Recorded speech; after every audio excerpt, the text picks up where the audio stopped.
Hello student, कैसे हैं आप सब। एक बार पुनः आप सभी का आपके अपने चैनल शिव कोचिंग क्लासेस पर स्वागत है। और आज का टॉपिक है स्टूडेंट, स्कंदन क्या है, साथ ही स्कंदन से संबंधित जो हार्डी-सूल्जे का नियम है उसको आपको समझाने वाला हूं। महत्वपूर्ण टॉपिक है, क्लास 12 केमिस्ट्री एनसीईआरटी का टॉपिक है, ठीक है ना। चैप्टर 5 का सतह रसायन, सरफेस केमिस्ट्री। तो चलिए शुरू करते हैं। सबसे पहले देखेंगे स्कंदन, इसके बाद स्कंदन से संबंधित हार्डी-सूल्जे ने क्या नियम दिया उसको भी समझ लेंगे। देखिए, कभी कभी क्वेश्चन ऐसा आ जाता है, स्कंदन पर टिप्पणी लिखो और हार्डी-सूल्जे का नियम दीजिए, दोनों एक साथ, या तो कभी कभी दोनों को अलग कर देता है कि स्कंदन किसे कहते हैं इस पर टिप्पणी लिखो, या कि क्वेश्चन आ जाता है हार्डी-सूल्जे के नियम को समझाओ। तो आपको जैसा भी क्वेश्चन पूछा जाएगा वैसे आप कर देना। तो चलिए आज का वीडियो स्टार्ट करते हैं। तो स्कंदन की परिभाषा को समझने के लिए कुछ बेसिक चीजें आपको थोड़ा सा समझना होगा। जैसे कि मैंने यहाँ पर एक बीकर लिया, स्टूडेंट देख रहे होंगे। इस बीकर में मैं कोई भी कोलाइडी तंत्र रख देता हूँ, है ना। यहाँ पे रख दिया, कोलाइडी विलयन जिसे बोलते हैं, और मैं मान के चलता हूँ इस कोलाइडी विलयन पे जो कण हैं वो धनावेशित हैं। कैसे हैं? धनावेशित हैं, ठीक है। अब स्टूडेंट यदि इसमें यानी इस धनावेशित कोलाइडी विलयन में हम क्या मिला दें, तो इस पर यदि स्टूडेंट ऋण आवेशित कण, कौन सा कण? ऋण आवेशित कण यदि हम मिला दें तो ये जो ऋण है वो धन को क्या कर देगा? उदासीन कर देगा। कहने का मतलब जो इसमें कोलाइडी कण है उस पर जो आवेश धन है उसको नष्ट कर देगा। समझ रहे हैं कुछ क्या कह रहा हूं? कि जब भी धनावेशित कोलाइडी कणों पर या कोलाइडी विलयन पर ऋण आवेशित कण मिला दिया जाए तो स्टूडेंट क्या करते हैं, जो ऋण आवेशित कण है वो धनावेशित कण को उदासीन कर देते हैं। इस स्थिति पर जो धनावेशित कण है वो एकत्रित हो जाते हैं। क्या हो जाते हैं? एकत्रित हो जाते हैं और अवक्षेप बना लेते हैं। स्टूडेंट यही जो क्रिया है कहलाती है स्कंदन। समझ रहे हैं ना। यानी किसी भी विपरीत आवेश वाले कण को कोलाइडी विलयन में मिलाने से, है ना, कोलाइडी कणों का अवक्षेप बन जाना ही स्कंदन कहलाता है।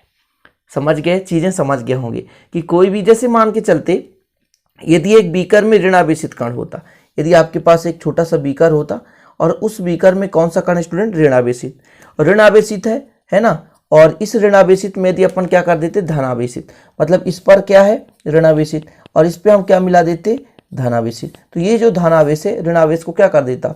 उदासीन कर देता। क्या कर देता? उदासीन। और जब उदासीन कर देता स्टूडेंट तो इनके जो कोलाइडी कण है वो एकत्रित हो जाते हैं और अवक्षेप बना लेते। मतलब यहाँ पे कोलाइडी कण ये अवक्षेप बना ली। तो ये जो है ना, जो प्रक्रिया है तो स्कंदन कहलाती है। समझ गए? अब थोड़ा सा परिभाषा देख लीजिए। यहाँ पर लिखा हुआ है, कोलाइडी कण धनात्मक या ऋणात्मक विद्युत आवेश युक्त होता है। यह देखा गया कि कोलाइडी में उन पर जब आवेश के विरुद्ध आवेश वाले विद्युत अपघट की उचित मात्रा मिला दें तो आवेश नष्ट हो जाता है। क्या हो जाता है स्टूडेंट? आवेश को नष्ट कर देता है और वो आपस में इकट्ठा होकर अवक्षेप बना देता है। अवक्षेप मतलब जैसे यहाँ पर देख सकते हैं अवक्षेप बना देता है, और कोलाइडी कणों का विद्युत अपघट्टों द्वारा अवक्षेपित हो जाना ही स्कंदन कहलाता है। समझ गए होंगे। कोई भी कोलाइडी विलयन है उसके जो कोलाइडी कण है या तो धनात्मक होंगे या तो ऋणात्मक होंगे, है ना। यदि धनात्मक है तो उस पर विपरीत आवेश, मतलब ऋणात्मक है तो धनात्मक वाले को मिलाना है, और यदि धनात्मक है तो ऋणात्मक वाले विद्युत अपघट की मात्रा मिला देते हैं। तो जब हम उचित मात्रा में विद्युत अपघट मिला देते हैं तो आवेश को नष्ट कर देते हैं, मतलब उदासीन कर देते हैं। इस स्थिति में क्या होता है कि वो जो कण हैं आपस में इकट्ठा हो जाते हैं और अवक्षेप बना लेते हैं। इस प्रकार से कोलाइडी कणों का विद्युत अपघटों द्वारा अवक्षेपित हो जाना स्कंदन कहलाता है। सिंपल तरीका, बिल्कुल तो समझ में आ ही गया होगा मेरे भाई कि स्कंदन है क्या। कुल मिलाकर के जैसे मान लीजिए कोई आवेशित कण है उससे आवेश को हटाना ही स्कंदन है, ऐसा समझ ले। सिंपल। तो आशा करता हूं बिल्कुल परिभाषा तो समझ लिए होंगे।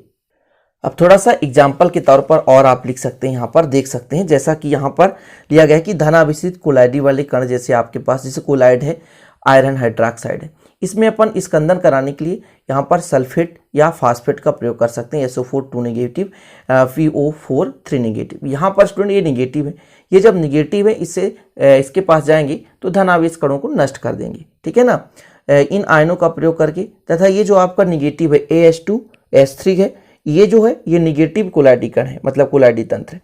इसमें हम क्या करेंगे कि ऋणावेश वाले कोलाइडी, यहाँ पर स्टूडेंट जैसे ये थोड़ा सा समझिएगा, इस पे ये धनात्मक था, ठीक है ना, और ये ऋणात्मक था, ऋण आवेश वाले हैं। तो इस पे अपन देखिए धनात्मक वाले में ऋणात्मक वाले को मिलाएंगे तब तो अवक्षेपित होगा। और यहाँ पर जो आपका ये ऋणात्मक है उस पर बेरियम 2 पॉजिटिव है, यहाँ पर 2 पॉजिटिव है और फिर कामा कर दीजिए, एल्यूमिनियम 3 पॉजिटिव आदि आयनों द्वारा स्कंदित कर सकते हैं। ठीक है ना। तो जैसा कि आपके पास यदि कोलाइडी तंत्र FeOH का होल था, इस मतलब आयरन हाइड्रोक्साइड, ये धनात्मक था तो इस पर निगेटिव कोई विद्युत अपघट्ट मिला दिए, और जैसे AH2H3 ये निगेटिव था इस पे धनावेशित कोलाइडी कण मिला दिए, तो इससे क्या होता है कि ये उदासीन कर देते हैं और स्कंदित हो जाते हैं। अब इससे संबंधित है ना, इन्हीं को अध्ययन करके हार्डी-सुलजे ने एक नियम दे दिया है ना, एक नियम प्रतिपादित कर दिया जिसे कहते हैं स्टूडेंट हार्डी-सुलजे का नियम। समझ गए ना कि स्कंदन से संबंधित हार्डी-सुलजे ने एक नियम दिया या एक नियम का प्रतिपादित किया जिसे हार्डी-सुलजे का नियम कहते हैं, जिसके अनुसार किसी आयन की स्कंदन शक्ति उसकी संयोजकता पर निर्भर करती है। जितनी अधिक संयोजकता होगी उतनी ही अधिक स्कंदन शक्ति होगी। मतलब यहाँ पर हार्डी-सुलजे ने केवल एक ही चीज बताया कि कोई भी आयन है उसको मतलब वो स्कंदित कितना करेगा, जितना उस पर आवेश होगा, क्योंकि स्टूडेंट जितना आवेश होगा उतना ही किसी को उदासीन करेगा। जैसे मान लीजिए 4 निगेटिव है तो वो जाकर के 4 पॉजिटिव को क्या कर देगा, उदासीन करेगा। तो वहाँ पर 4 कण जो हैं स्कंदित होंगे, मतलब संयोजकता जितनी अधिक होगी अर्थात उसके बाद चार्ज जितना अधिक होगा, समझ रहे ना, तो उतना ही ज़्यादा स्कंदित करेगा। ये किसने बता दिया स्टूडेंट, तो बता दिया हार्डी-सुलजे ने।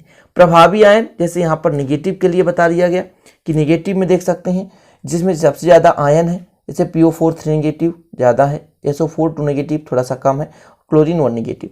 तो सबसे ज़्यादा जो साल हेतु जो आपका प्रभावी आयन है मतलब स्कंदन की क्षमता है वो PO4 3 निगेटिव में। ऐसा क्यों, क्योंकि मेरे भाइयों ये ऋणात्मक है और सबसे ज़्यादा आयन वाला है, इसलिए इसमें जो क्षमता है ज़्यादा है। इसी प्रकार नीचे देख सकते हैं प्लस वाले चार्ज मतलब धनात्मक आवेश वाले जो कोलाइडी कण है, यहाँ पर जो टिन का 4 पॉजिटिव है, मतलब टिन के पास 4 वैलेंसी है, 4 संयोजकता है, इसलिए इसकी जो स्कंदन क्षमता सबसे ज़्यादा होगी। जैसे एल्यूमिनियम 3 पॉजिटिव इसकी थोड़ी और कम, बेरियम 2 पॉजिटिव इसकी और कम, पोटेशियम 1 पॉजिटिव इसकी सबसे कम। सिंपल।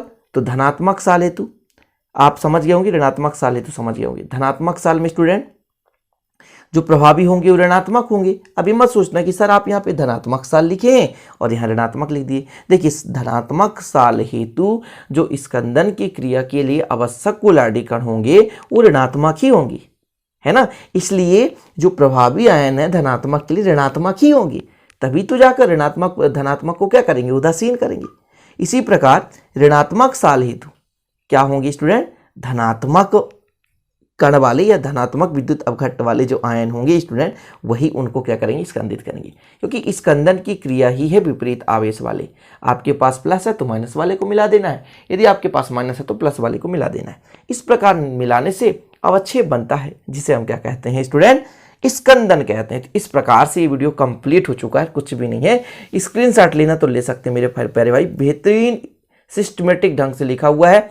इस पे आपके 2 क्वेश्चन कंप्लीट हो गए। यदि स्कंदन पूछता है तो आपको 2 नंबर में यहां तक लिख देना है स्कंदन किसे कहते हैं समझाइए, या कि थोड़ा सा एग्जाम्पल और लिख देना है।